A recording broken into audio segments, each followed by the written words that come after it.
बोलने में बेलाग, अगर हम उसको मस्जिद कहेंगे तो फिर विवाद होगा। बिल्कुल जुदा अंदाज,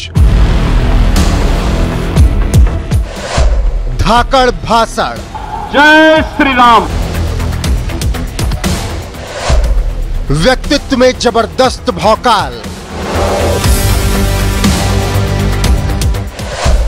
बदन पर भगवा चोला,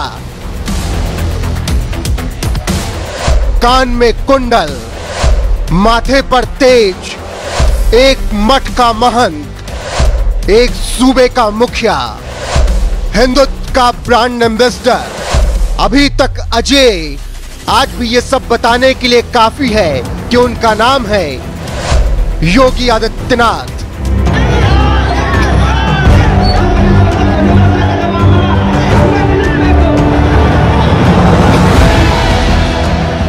लेकिन यूं ही कोई योगी आदित्यनाथ नहीं बन जाता। योगी बनने के लिए तप करना पड़ता है, तपस्या करनी पड़ती है, जिद्दी होना पड़ता है, तब जाकर कोई योगी आदित्यनाथ बनता है। लेकिन उससे पहले उसे अजय सिंह बिष्ट होना पड़ता है, क्योंकि योगी आदित्यनाथ बनने से पहले की एक बड़ी लंबी कहानी है, जिसमें एक गांव है, एक आम परिवार है, एक आम जिंदगी है, संघर्ष है और फिर उसके बाद की तपस्या है। तो आज बात अजय सिंह बिष्ट के योगी आदित्यनाथ बनने की। कहते हैं रमता जोगी बहता पानी, यानी गोरक्षनाथ मठ में योगी और मठ की दहलीज पार करते ही राजयोगी, जो नाथ संप्रदाय के सबसे बड़े गोरक्ष पीठ के महंत हैं और सबसे बड़े सूबे के सीएम भी। ये कहानी शुरू होती है साल 1993 में उत्तराखंड के ऋषिकेश से, क्योंकि इस वक्त यहीं पर एक लड़का जिसका नाम अजय सिंह बिष्ट था, वो ललित मोहन शर्मा पीजी कॉलेज से मैथ्स में एमएससी कर रहा था, जो कि बेहद होनहार था। स्कूल के दिनों से ही अजय विद्यार्थी परिषद के वर्कर के रूप में काम करते थे। शायद यही वजह थी कि हिंदुत्व के प्रति उनका लगाव शुरू से रहा। वो अक्सर वाद विवाद प्रतियोगिता में भाग लिया करते थे। इसी दौरान विद्यार्थी परिषद के एक कार्यक्रम में अजय की मुलाकात तत्कालीन गोरक्ष पीठाधीश्वर महंत अवैधनाथ से हुई थी। क्योंकि इस कार्यक्रम में जब अजय ने अपनी बात रखनी शुरू की तो लोगों ने उनकी खूब सराहना की। भाषण सुन अवैधनाथ बहुत प्रभावित हुए। उन्होंने उस लड़के को अपने पास बुलाया और पूछा, कहां से आए हो? तब उस लड़के ने बताया, उत्तराखंड के पौड़ी के पंचूर से। इसके बाद 2-3 बार अजय और महंत अवैधनाथ की मुलाकात हुई। इस बीच उन्होंने अजय से संन्यास धारण करने के बारे में भी पूछा, लेकिन तब उन्होंने मना कर दिया। लेकिन महंत अवैधनाथ को अजय में एक योगी दिख गया था, जो कि गोरक्ष पीठाधीश का भविष्य था। इसीलिए उनके मन में अजय को योगी बनाने का संकल्प था। हालांकि इसी बीच महंत अवैधनाथ बीमार पड़ गए, जिसके बाद उनका इलाज दिल्ली के एम्स अस्पताल में हो रहा था। ये बात अक्टूबर 1993 की है। महंत अवैधनाथ की तबीयत का हाल जानने अजय सिंह बिष्ट भी दिल्ली पहुंच गए। जहां महंत अवैधनाथ ने अपने सामने खड़े अजय को देखा तो उनकी आंखों में फिर वही सवाल था, क्या तुम मेरे शिष्य बनोगे? लेकिन इस बार भी बात नहीं बनी। तब महंत अवैधनाथ ने भावुक होते हुए अजय से कहा, मैंने अपना पूरा जीवन राम जन्मभूमि आंदोलन के लिए समर्पित कर दिया है, किंतु अपना शिष्य नहीं चुन सका हूं। अगर मुझे कुछ हो गया तो क्या होगा? लेकिन अजय सिंह बिष्ट फिर भी नहीं माने। हालांकि उन्होंने ये जरूर कह दिया कि आप बिल्कुल ठीक हो जाएंगे, मैं जल्द गोरखपुर आऊंगा। इसके बाद साल 1993 के अंत में अजय गोरखपुर पहुंचे। फिर यहाँ से उन्हें एक अलग पहचान मिली, क्योंकि वो महंत अवैधनाथ के शरण में चले गए और दीक्षा ले ली।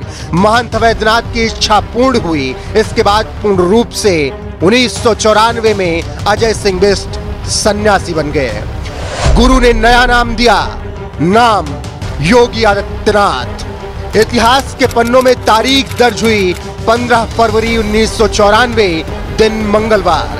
यानी ये वही दिन था जिस दिन 22 साल के अजय सिंह बिष्ट नाम का लड़का योगी आदित्यनाथ बन गया। अजय के योगी आदित्यनाथ बनने का पता जब घर वालों को लगा तो माता पिता गोरखपुर पहुंचे और मठ में अपने अजय को सन्यासी की वेशभूषा में देखकर हैरान रह गए। किसी तरह योगी ने माता पिता को शांत कराया। उन्होंने अपने गुरु से माता पिता की बात कराई। महंत वैद्यनाथ ने बताया कि उनका बेटा अजय अब योगी आदित्यनाथ बन चुका है। परिवार वालों के लिए सुनना थोड़ा असहनीय था। हालांकि कुछ वक्त बाद माता पिता के विरोध के बाद चीजें अच्छी हो गई।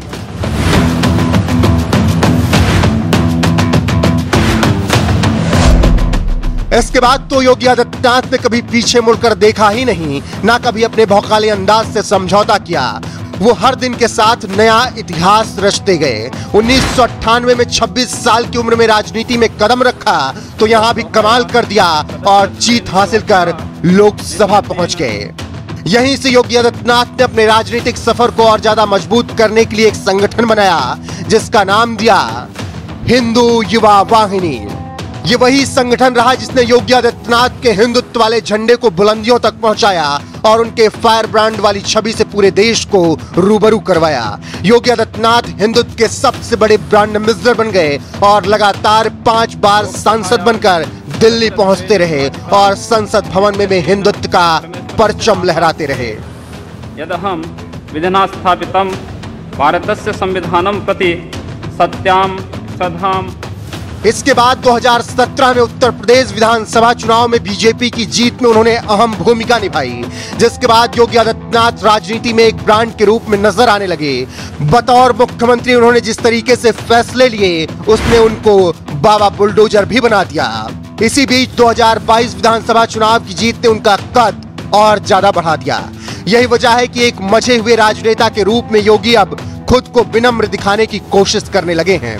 हालांकि उनके काम करने का तरीका, बोलने का अंदाज आज भी वैसा ही है जिसके लिए वो जाने जाते रहे हैं। यही वजह है कि योगी आदित्यनाथ को निसंदेह बीजेपी में भविष्य के बड़े नेता के रूप में देखा जा रहा है और वक्त आने पर दिल्ली से देश उनकी आवाज सुनने को तैयार बैठा है।